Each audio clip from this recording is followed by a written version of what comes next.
Welcome to another episode of Kopi-O with CISO Podcast.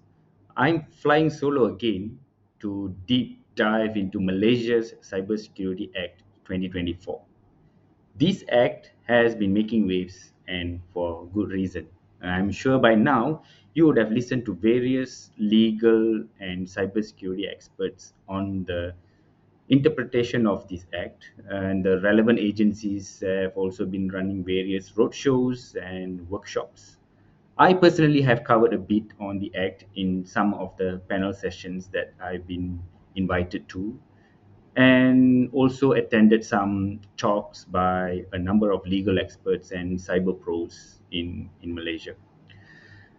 After many interactions with my peers and some legal experts, I decided to pour my own views of this act in this episode.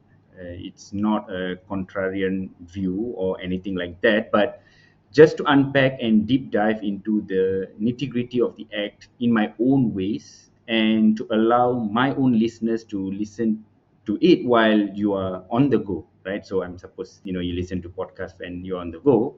And I'm not just going to look at what this act says, but I'm also going to offer my own views on why it matters and what the ripple effects are or could be, especially here in Malaysia. Let's go. So, this act was published just this past June 2024, still can be considered hot off the presses, right? So, and trust me, there are some parts in here that might surprise you. But before that, quick background check. The Act received royal assent on 18th of June 2024 and was officially gazetted on 26th of June 2024, and on the 26th of August 2024 it came into force officially. The main goal of this act is to give Malaysia's cyber security defenses a major boost, as much a much needed boost, I would say, right? So the act has introduced some interesting tools to do this, like the National Cybersecurity Committee. And get this, the act gives the chief executive of NACSA some serious new powers. And then there is this whole emphasis on what the act calls national critical information infrastructure, famously previously known as CNII, Critical National Information Infrastructure, before this, right? So let's break it down further. What exactly are we talking about here when we say critical infrastructure? Well, the Act itself defines it as any computer system where a disruption would have a detrimental impact. Take note, detrimental impact to the nation's well being. Things like national security, public health, essential services, even just the government's ability to function. Basically, anything the Act or the committee considers super important, right? So, how do they actually decide what falls under this critical infrastructure umbrella, right? So, well, they've got a handy list. It's called the schedule, and it's part of the act, and it outlines all the sectors they consider critical: government, banking and finance, defense and national security, transportation, healthcare services, agriculture, and plantation. So it's pretty diverse, I think, and in even science, technology, and innovation. So we are talking about pretty much every major industry in Malaysia. And it's similar to the list we had in the past under the National Cybersecurity Policy, which I suppose it's been long forgotten now. So if you are running a business in one of those sectors, you need to be paying attention to this. But how do you know if your specific business is actually considered part of this critical infrastructure? That's the question I normally get. It can just be everyone in those sectors, right? Well, here's how it works. Each sector has what they call a sector lead. It could be a government entity or someone the government appoints, and these sector leads, they get to decide which organizations within their sector are deemed critical. So there's like a chain of command. At the top, you've got the National Cybersecurity Committee, then the sector leads in the middle, and then all the individual organizations they designate as critical. So potentially, this act could impact a huge chunk of the Malaysian economy because these critical organizations are just aren't just government agencies, right? So they could be private companies too. That's where things get really interesting. The reach of this act is pretty significant when you think about it that way, right? So these critical organizations, they have got some new homework to do. But what exactly has changed for them, right? So first off, they have to implement what's called a code of practice. It's basically a set of guidelines which is developed or will be developed by their sector lead.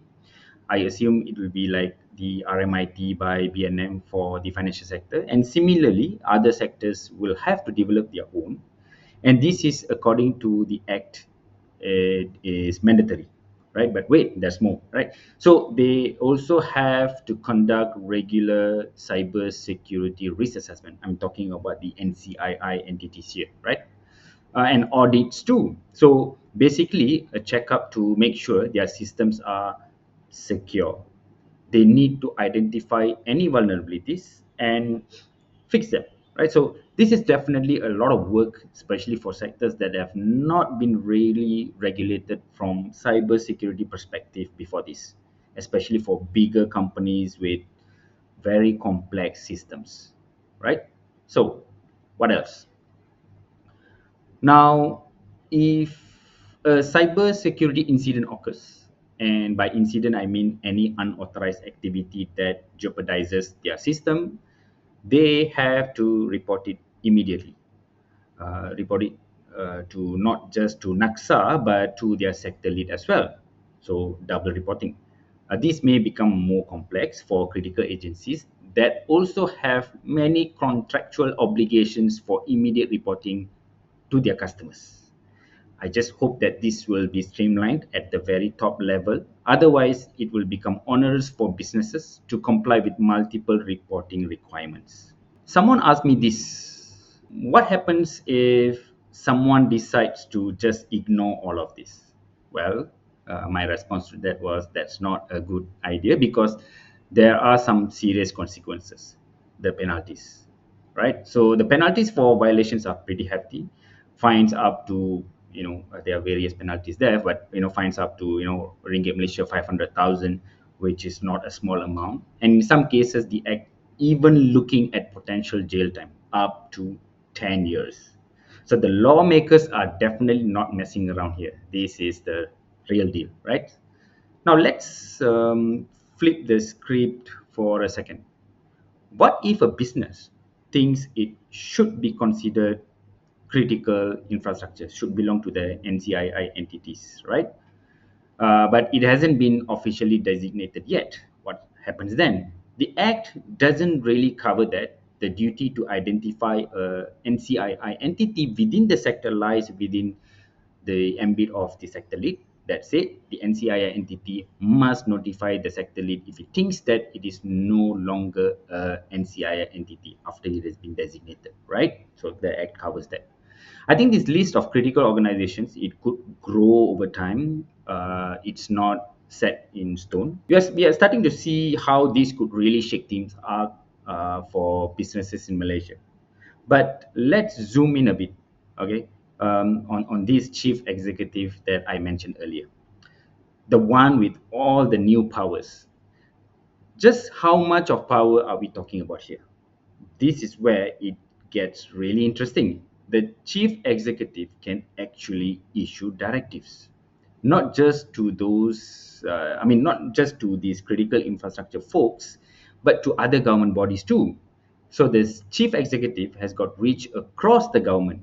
And get this, they can even issue directives to individuals too. This seems like a big deal, yeah.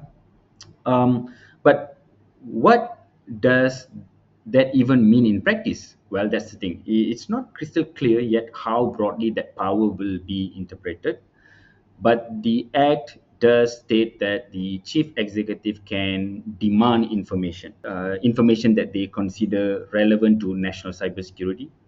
So I suppose if the chief executive thinks it's relevant, they can ask for it, even if it means overwriting other laws. That's a lot of power, right? So theoretically, if the chief executive thinks it's relevant to national cybersecurity, they could demand information from anyone in Malaysia. And there's more, right? So this chief executive can also appoint external cybersecurity experts and even conduct cybersecurity exercises to test the readiness of those NCII entities. Makes you wonder though, what kind of oversight is there to make sure these powers are misused? Because that's a lot of authority, if you ask me. So the Act itself doesn't go into much detail about oversight, but I suppose it will fall under the committee, the National Cybersecurity Committee, right? Okay, so I've covered the key players, the critical organizations, and their new obligations. The next piece of this puzzle I haven't touched on yet is the cybersecurity service providers. Let's see how does the Act affect them. Let's break it down. Yeah, so if you are providing cybersecurity services in Malaysia, you now need a license to operate. It's kind of like getting a license to practice law or medicine. You need approval to work in cybersecurity now, right? So what is still unclear to me, at least, is the if the licensing requirements is only for those providers that intend to provide services to NCII entities, or it's generally applicable to all service providers, regardless whether they are providing services to NCII and the general public, right? So interesting. And this licensing requirement is pretty broad. The minister gets to define what exactly constitutes a cybersecurity service under the Act. So they have a lot of leeway there too. And from what I know, for now, it's for security operation centers and penetration testing services, right? Suppose the list will grow, right? So, and what about getting this license? Well, there are strict requirements for anyone who wants to apply, and the chief executive has a lot of say in the whole process. The chief executive can grant licenses, revoke them, or even suspend them. So, if you are in the cybersecurity business in Malaysia, this act is a game changer, right? Now, let's dive into the third part about enforcement. So we have talked about all those obligations and requirements, but how do they make sure everyone is following the rules? That's where the authorized officers come in. They have a lot of power too, including the ability to search and seize evidence. And in some cases, they can do so without a warrant.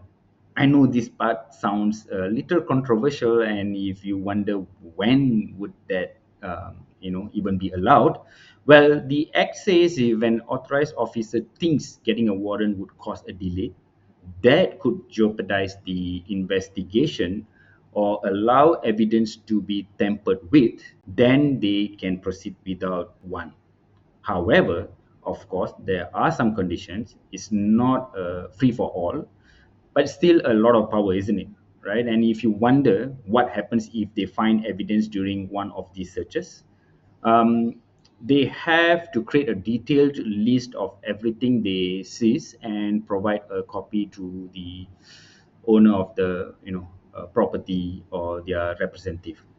So everything is documented, and then the government holds on to the seized items until any legal proceedings are completed. If someone tries to obstruct the investigation, tries to hinder an authorized officer or the chief executive at that level, will be committing an offense, right? So fines up to 100,000 ringgit Malaysia or a potential 2-year prison sentence.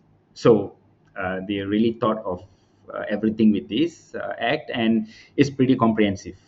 I can say that after years of waiting, it's not just a gentle nudge towards better cybersecurity. It's like a firm push in the right direction through this act. But remember what I said earlier about this act isn't starting from scratch, right? There is this thing called Directive Number 26. I think it's also known as Arahan Nombor 26 from the National Security Council. It was issued back in 2017, and it was already a pretty big deal in terms of setting cybersecurity standards. Basically, any existing cybersecurity measures put in place under that directive will stay in effect until they are specifically revoked. So this 2024 Act isn't a complete overhaul. We could say that it's more like an expansion, tightening things up, taking them to the next level. This Act, it's got a lot of layers to it. I'm sure many of my listeners are especially curious about the potential ripple effects of this Act, unintended consequences, the potential for overreach, that sort of thing, right? The stuff that's not explicitly spelled out in this act. What are the big things to watch out for with this act? I think one of the most immediate impacts is going to be on businesses, especially those that get designated as um, you know, critical information infrastructure entities, the NCIIs, right? Those NCII organizations, they are going to face a whole new level of compliance and oversight with this act. So a lot of changes potentially, big changes, yeah, to their internal processes, how much they invest in cybersecurity, even how they interact with the government. That's going to change, and I think that that's a lot to adapt to. And in terms of pushbacks from businesses, well, I'm not so sure, but there's definitely a risk of that. The language in the act, it's pretty broad too, and it will be left to the sector lead to spell out the code of practices. And there is still a lot of uncertainty about how it'll actually be interpreted and enforced in practice, right? Like how strictly are they going to apply all of this? That kind of ambiguity can be a real headache for businesses, right? Especially in the beginning when everyone is trying to figure it all out. It can be a real nightmare trying to comply with something when you are not even sure what it means. It may create a lot of confusion and potentially a lot of unnecessary costs for businesses too. And it's not just big corporations. We are also talking about smaller businesses, even individuals. You're talking about that whole ecosystem, supply chain, and all that. The big corporation will start imposing things on smaller organizations, right? So this segment of businesses potentially will get caught in the net, especially with those expanded powers we talked about earlier. So on one hand, you have got the stated goals of boosting national cybersecurity. That's the main objective. But then, on the other hand, you have these potential downsides, the impact on individual rights and freedoms and privacy. I think this will continue to be a hot topic for legal experts and privacy advocates. Yeah, so let's shift gears for a moment, okay, and talk about the economic implications of this act. How could this act affect Malaysia's business environment and its competitiveness globally, right? Well, there are arguments to be made on both sides, really. Some might say that these strict new regulations, they are going to create barriers to entry for new businesses.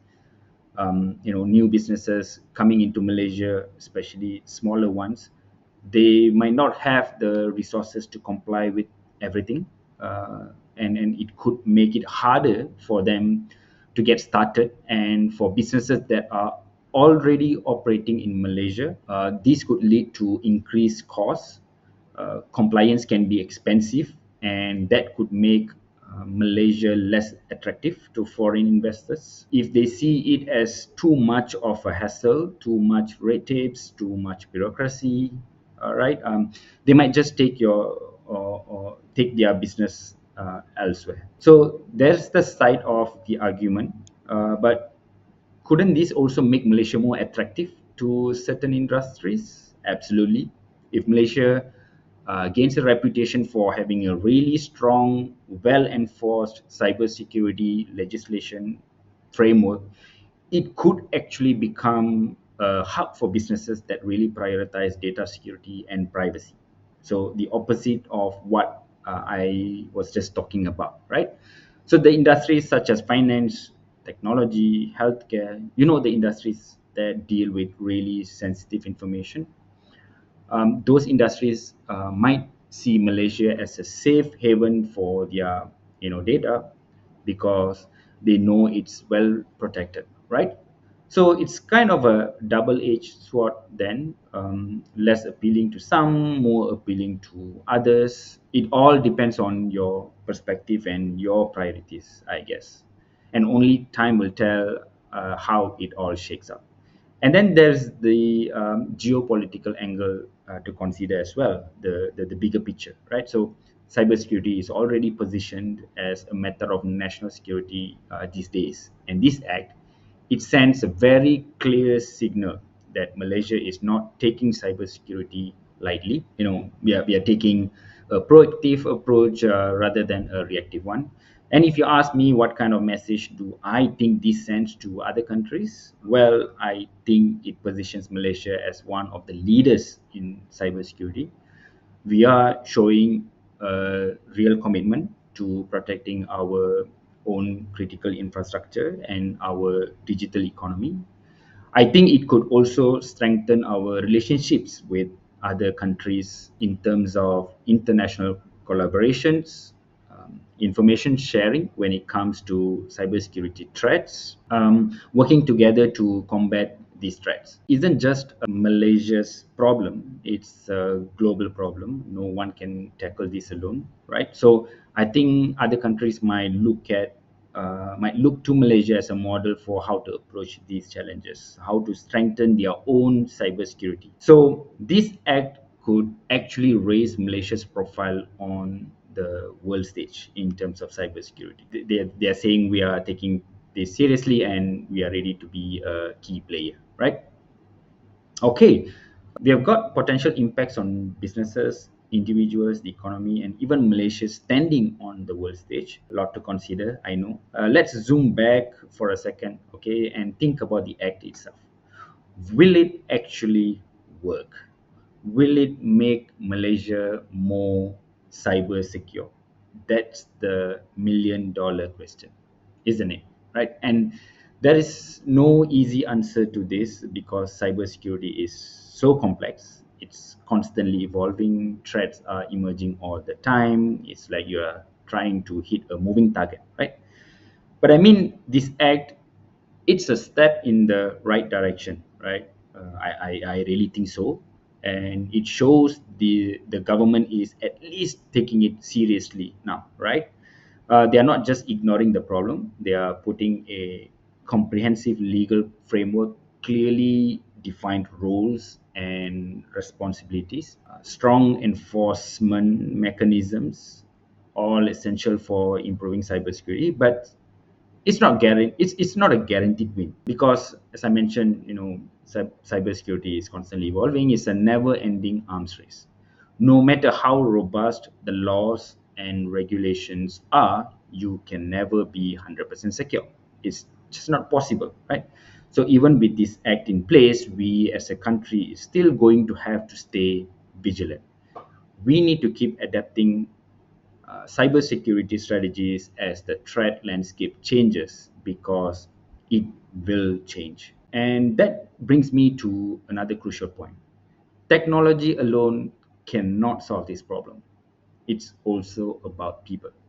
Building a strong cybersecurity culture, raising awareness, educating individuals and organizations about best practices. It's just as important as having the right laws in place. It's like having the best security system in the world, but then leaving your front door unlocked. Human error, negligence, it can undermine even the most sophisticated technology. So this act, it's a significant step forward, but it's not a magic bullet, right? So it's one piece of a much larger puzzle, an ongoing effort to strengthen Malaysia's cybersecurity posture and build a more resilient digital nation. It's a long game, to be honest. So I think you have a much clearer picture of this act now. Hopefully, it's clear that it has the potential to really reshape Malaysia's digital landscape in some pretty significant ways. How do we ensure that governments have the tools they need to combat these cyber threats without overstepping their bounds, without becoming too powerful, too intrusive? Those are questions that we are all going to have to grapple with as we move forward in this increasingly digital world. I think those are some great questions. I mean, I get this from my peers, my friends, and also now those are some great questions for the listeners to ponder. Some food for thought as I wrap up. Let me think if there is anything else you should keep in mind as we follow this whole thing unfold. Like, what are the big unknowns here? The things to watch closely, as I mentioned earlier, I think one key thing is how they define what national critical information infrastructure and the relevant entities are. It could be pretty wide ranging and it could expand even further down the line. And that raises questions about which businesses are going to be subject to all these regulations and then how those regulations will actually be enforced. There is still some gray area there, a bit of uncertainty, definitely. Another thing I'm thinking about is how this act interacts with other laws, especially the ones about data privacy, data protection. How are they going to reconcile all of that? Will there be conflicts or overlap?